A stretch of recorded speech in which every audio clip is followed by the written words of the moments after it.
I'm a trainer of language, and I feel that I my level is C1, right? And I feel personally. One more comment was there was asked by Anjali Mhm. how to work on grammar. So it means that was a triggering point that triggered you to start Yes, with. yes. Hello everyone, welcome back to my channel. For new viewers, I am Rajni and you are watching Try to Thrive. Today I am back with episode number 3 of Feature 2 Fluency with a very special guest, Vishnu. Vishnu has been teaching English for 15 years across the world. He is a Josh Talk speaker too. He has shared a lot of insights, tips, and tricks which will help you immensely.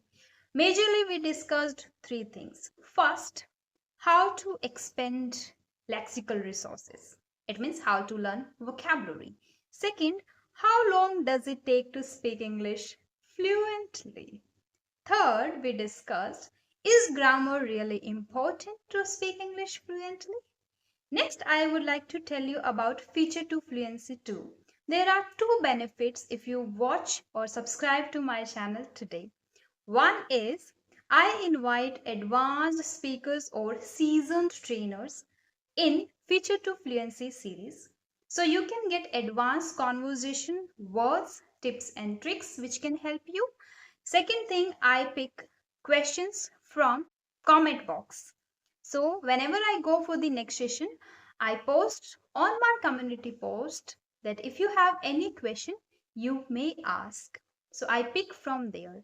So if you also have any question, any doubt, or anything you are struggling with, I want to help you directly.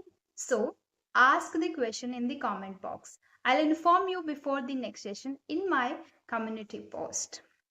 In today's session, we answered two comments. One was commented by Love Kush, second was commented by Anjali. Now you can enjoy the conversation. Hello, Vishnu. Welcome to the session. It's so nice, it's so wonderful having you here. How are you doing? I'm good. Hello, Rajni. Yeah, it's great meeting you, talking to you for the first time. Hopefully, we'll see you again soon. Yeah, sure. Okay. I know a bit about you as I have watched some of your videos on YouTube, on Instagram, and first I got to know about you from Josh Talk itself. So, first, many congratulations to you for your Josh Talk speech. Thank you so much. Yeah. So, And I I watched your video too. That's like really insightful, I must say. thank you so much. For my audience, may I know about yourself in nutshell? Well, I'm Vishnu, an English language trainer from Delhi. Have been in language training for almost 16 years. Worked with English learners from 18 countries, and recently featured in the Times of India just 3 months ago on 4th of February, and 2 days ago on Joe Talks. The rest is history. Yeah. I have seen your that news too in Times of India, which is great. You are doing a great job. So I want you to share a bit in nutshell your journey to how did you learn the language? How did I learn the language? Well, like language learning takes time, but yeah, when you are hurt badly, there's a thing called physical hurt, there's a thing called emotional hurt, right? So when you are kind of emotionally hurt, or kind of, you can say inspired to, right? Mhm. So you get to learn things faster. So I remember it was just like I had my schooling from a government school here in Delhi, but as I said, my Josh Talk video that though I was born and brought up in Delhi, the time I was born and brought up in, and the area I was born and brought up in was just like that of a village like kind of like that sort of village where even to like for potable water, I mean drinkable water, also people had to walk 3 to 4 kilometers, right? And there was no power supply hardly, like once or 2 times in a week there was power supply. So that kind of city, Delhi, I was born and brought up in. So, and nobody had any idea about the importance of English at that time. It was May and June. I'm being quick this time actually. So it was May and June fixed, like I was in 10th grade. So May and June fixed holidays. So, and I went to my hometown. So there, my grandfather asked me a question. Like we were on the terrace, he asked me a question. Vishnu, like how you'll translate the sentence, मैं जाता हूँ in English. So it translates into English, I go. I did Hindi to English thing. That's what we have been taught at school. You know, that I means मैं am मतलब हूँ, go means जाता हूँ. So I am go. And he was both shocked and hurt. And then there was a cousin of mine. He asked her the same question. She answered it like with great ease because it was a very easy thing. Like I go, मैं जाता हूँ, simple. Then my father came upstairs after a few minutes or hours, you could say. So he asked the same thing like he told my father that your son, a CBSE student from Delhi, knows nothing. Like if he knows, he doesn't know English, so he knows nothing, and it will be really difficult for him to make his mark in life. So yeah, that's the point. I mean, I felt it, and I mean the rest. I believe your viewers can watch on Josh Talk video. That will become a bit lengthy. Yeah. So it means that was a triggering point that triggered you to start Yes, with. yes. Okay, okay. So that's how you started. And you must have faced a lot of hurdles too, and you must have done a lot of things to overcome the challenges. Yeah. Okay. Yes, see, there were a lot of challenges too. Okay. So next is a comment I asked on community post. So someone asked, the name is Love Push, asked, how much grammar is sufficient for speaking English and what are the topics? And one more comment I got later, that was how to work on grammar. So these are two comments from the community post, if you can answer.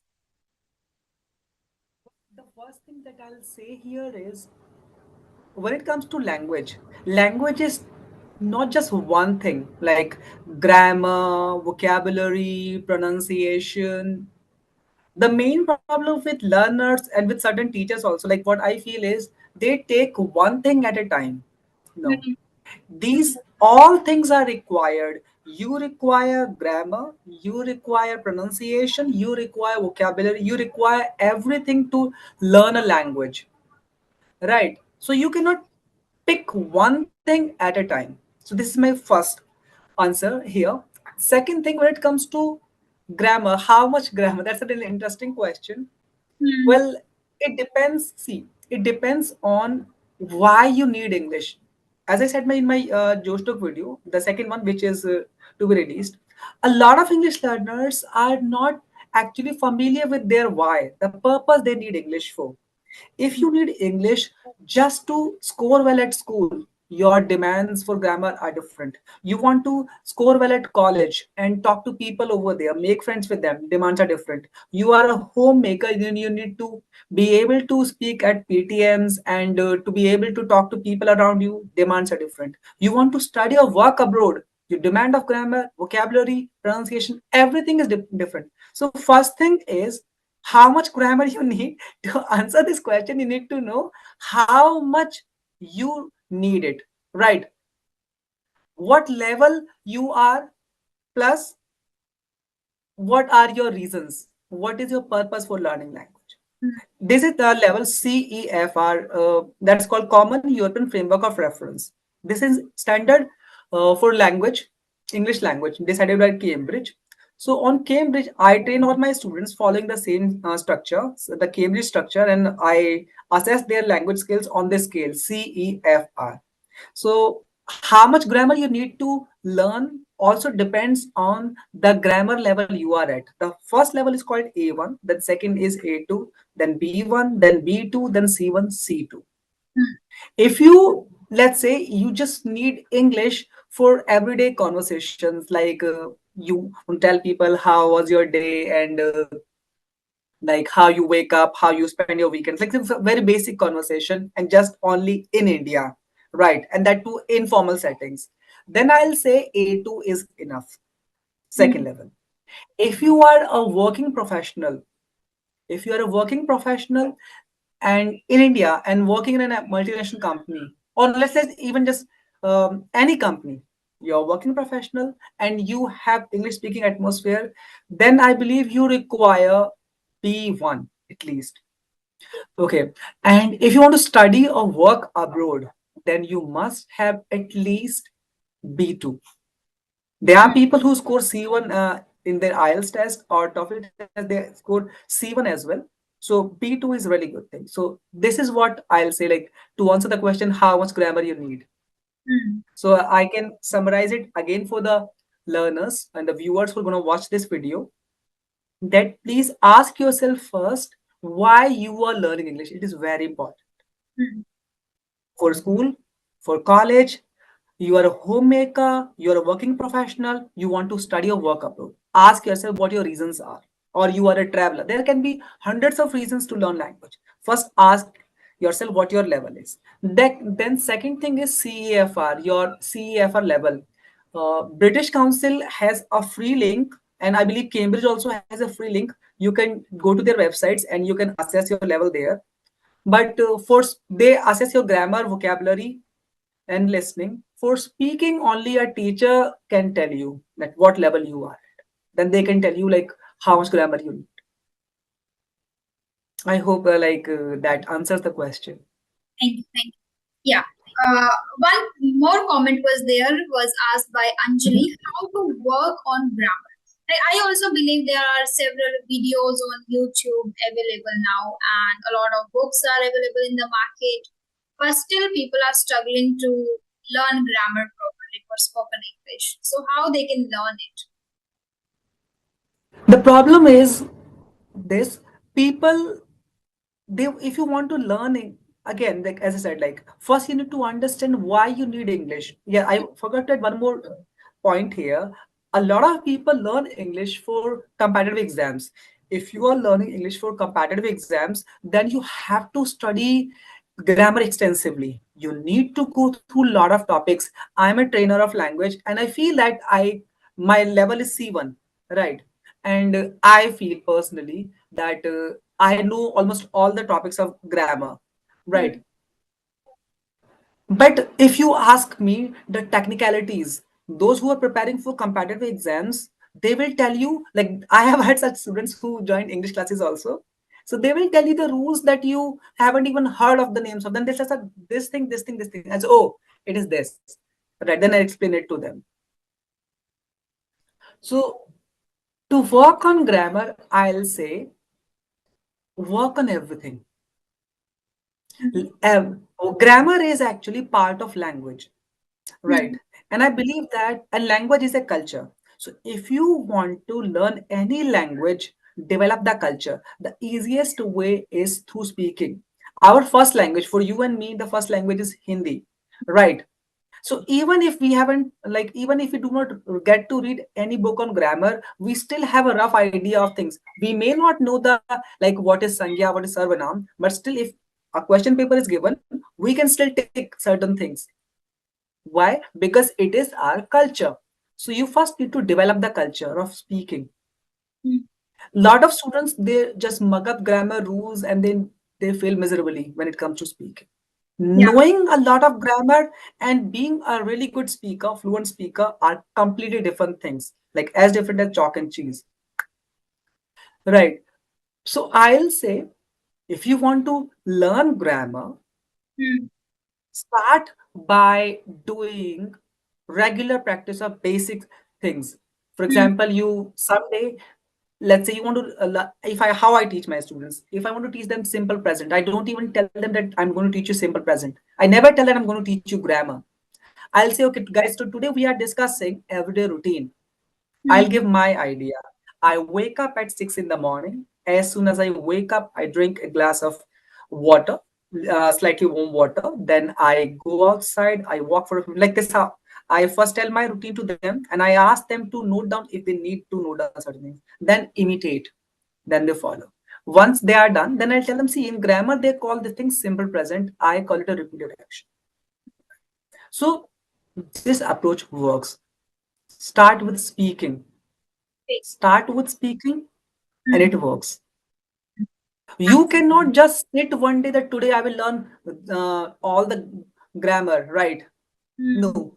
I know like it happened to me, but it happens to very few people. Yeah, for competitive exams, if you're preparing, so you just you have nothing to do with the speaking, so you just memorize a lot of things, then you do a lot of practice. That way also you can do grammar practice. Yes, yes. But it happens. I have seen a lot of students who prepare for competitive exams, right? They are taught a lot of techniques and tricks, whatever they call them, to memorize these rules. As soon as the exams are over, you ask these guys, they'll tell you nothing. Yes. Because language did not become a part of their life. Mm. Whatever grammar rule you are learning. The problem, that's they say, as you said, like there are a lot of books. There are a lot of books, but all those books are teaching simple present, simple past, simple future. No book is teaching, okay, so let's learn everyday routine. Let's learn how you spent your yesterday, Mm. how you celebrated your last birthday, how you celebrated your last birthday. Um, okay, yeah, how you spent your yesterday. It is simple past. Yeah. So teach the topics or learn the topics. If you have nobody, you still have a lot of content. So Mm. go for stories. Go for stories where you see things in present, things in past. There's a like a really good book by Charles Dickens, David Copperfield. Mm. It has two, three versions. The anybody can download the basic version, David Copperfield. It has present and past, like they can go through. It's a very old classic, but it works.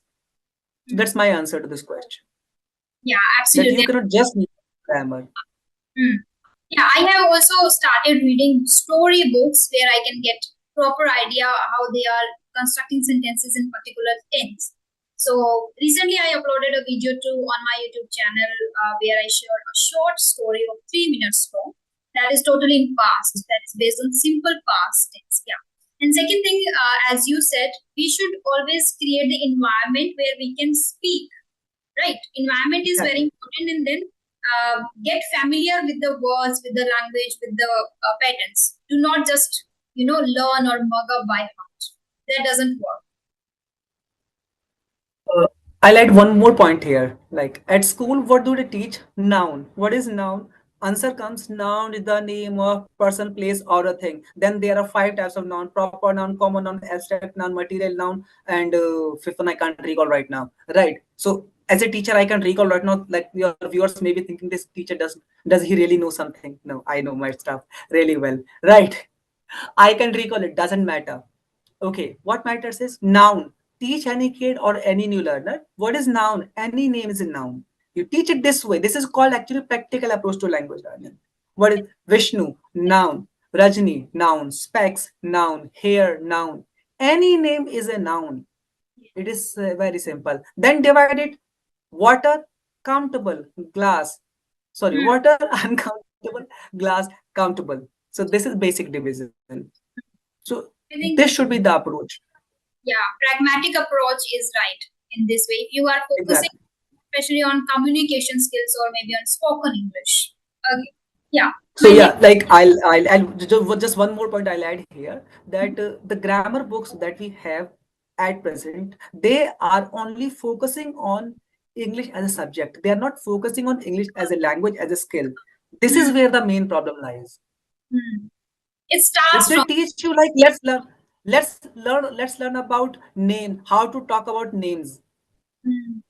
right? Then okay, the like any name is called noun in English. Simple. You Hmm. have to write bookish definition, you can write it any day. Yeah, We. for exams, if you require, you can mug it up later. But first, understand the basics. That's where the problem lies. Yeah, yeah. Fundamentals we need to understand first. Okay, yeah.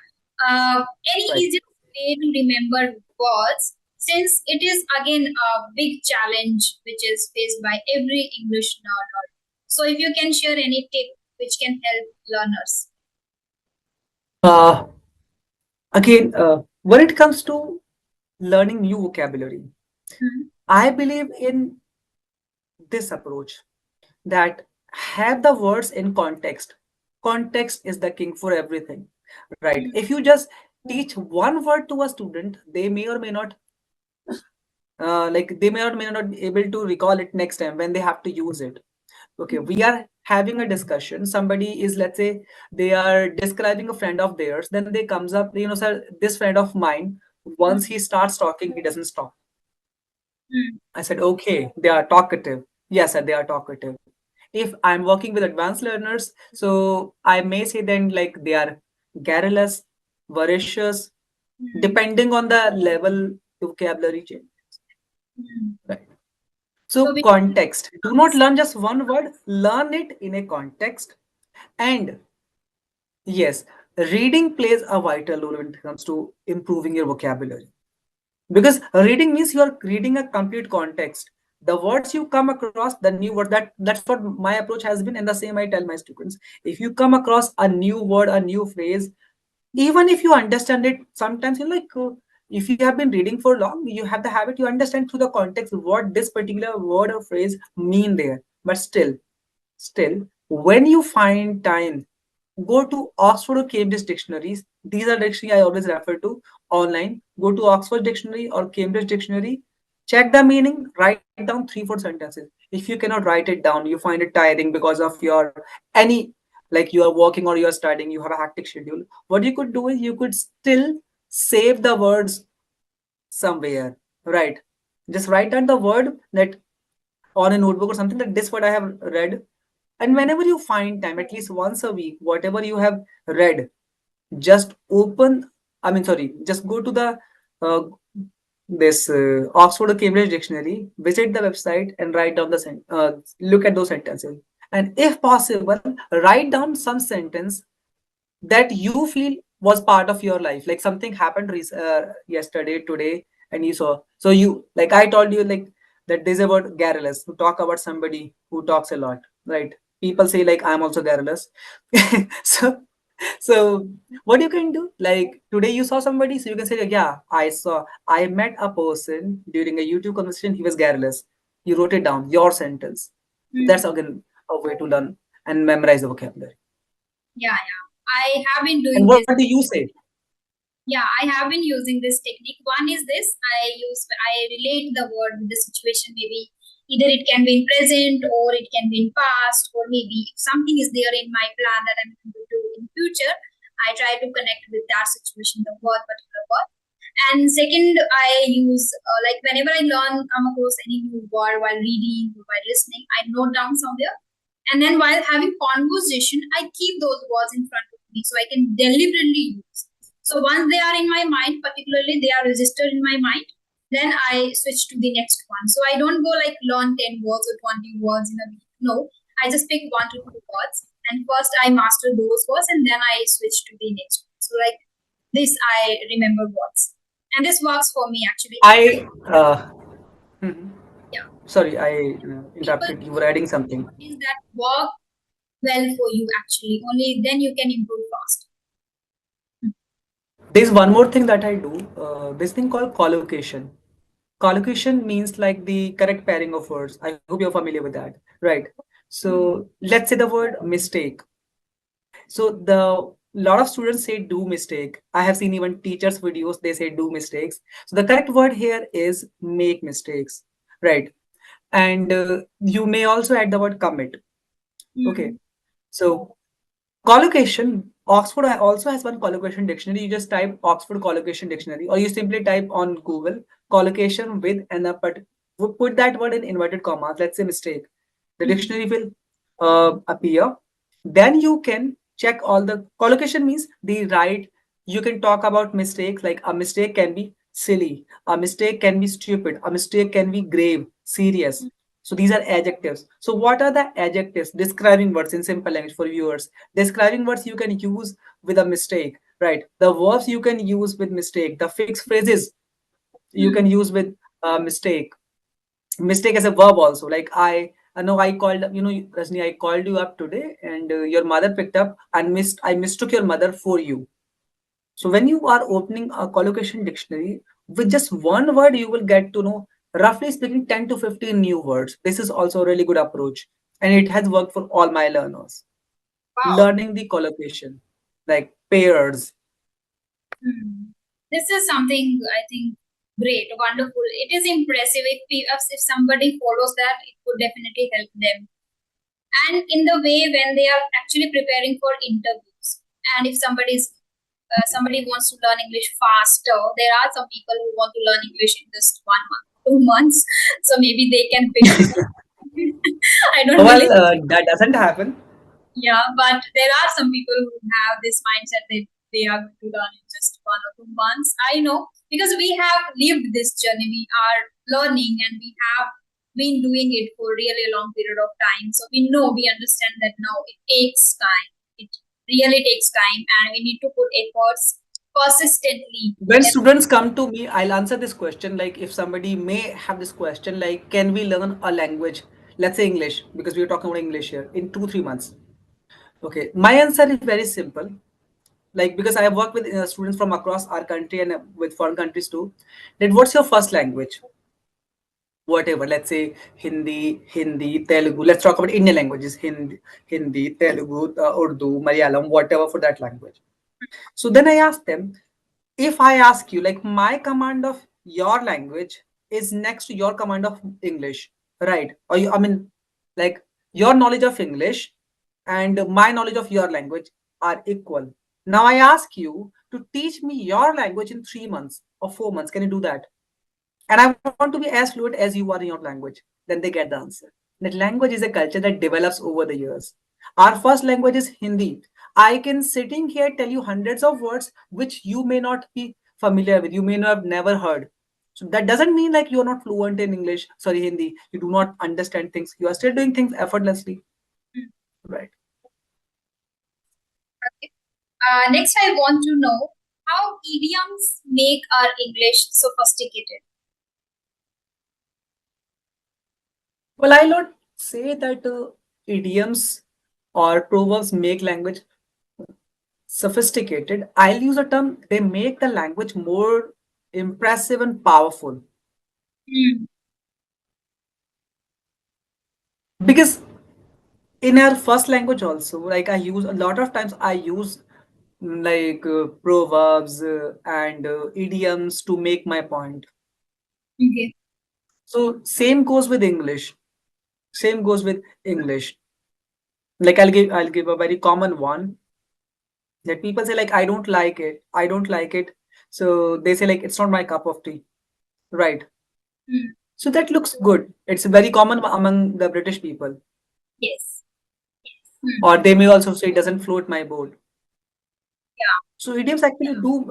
This is like very common one. Like, I'm choosing very common. I can't recall idioms right now during the conversation. Like your mother loves you a lot. So the idiom goes like, apples of your mother's eye. So when you say, like, XYZ is apples of their mother's eye, so that actually makes it sound more powerful.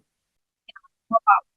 One idiom I used a few minutes ago, that if we talk about two people or things, they're completely different. So we can say, my sister and I are as different as chalk and cheese. Hmm. Chalk and cheese both are white, but one thing you can eat, one thing you can write with.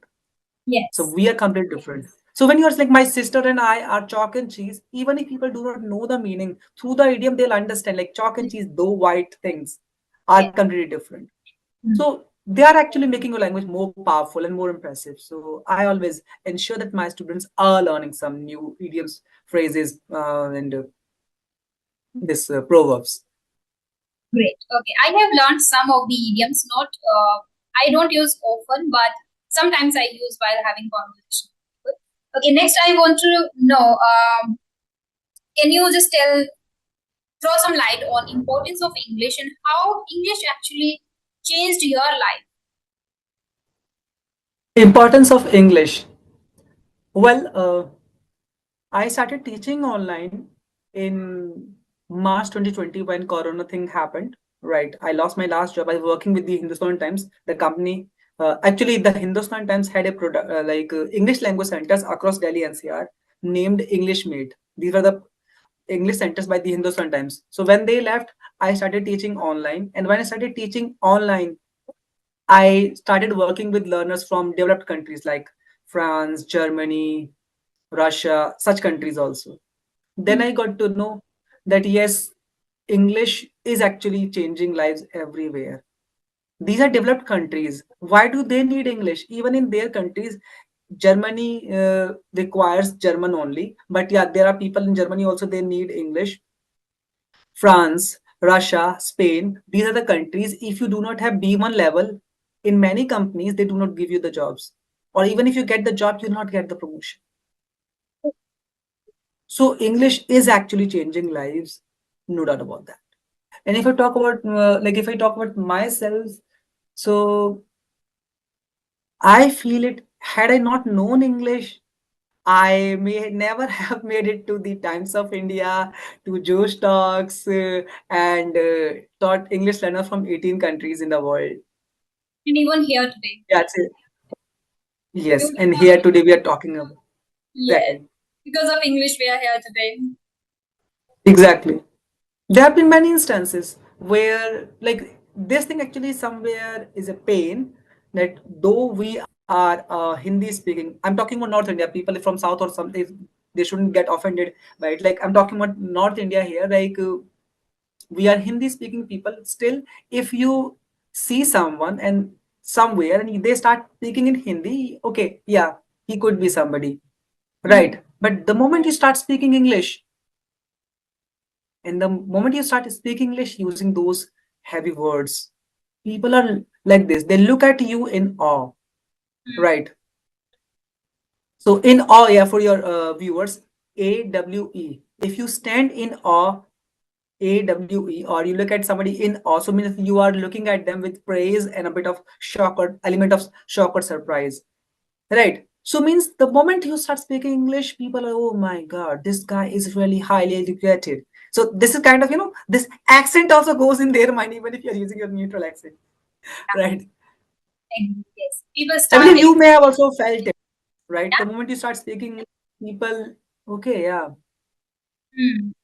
You get much attention, and if you speak in your mother tongue, it is not like they don't get you seriously, but they take you lightly. Okay, what is exactly, exactly. again, knowing English is again not that much big thing. It is just a language and which help us connecting to other people from different culture, different background.